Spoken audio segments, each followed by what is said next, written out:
ম্যানজিরিতে বাঁধ দিয়ে বাঁধের পানি দিয়ে দেখতে পাচ্ছেন অসংখ্য জমি ফসলের ধান উৎপাদন হতে।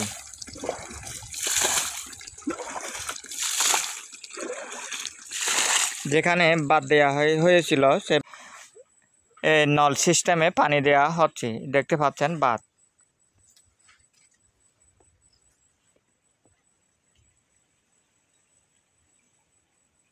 এই যে এদিক থেকে পানি বের হতেই দেখতে পাচ্ছেন অটোমেটিকলি এই যে এখানে পানি জমানো হয়েছে, যা পারেছে পানি নল দিয়ে টানানোর পরে জমিতে পানি দেওয়া হয়, পরে বন্ধ করা হয়।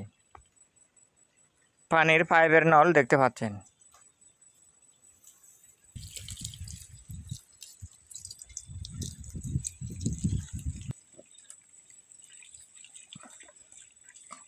পানি বাদ দিয়ে দেখতে পাচ্ছেন পানি এখন অফুরন্ত।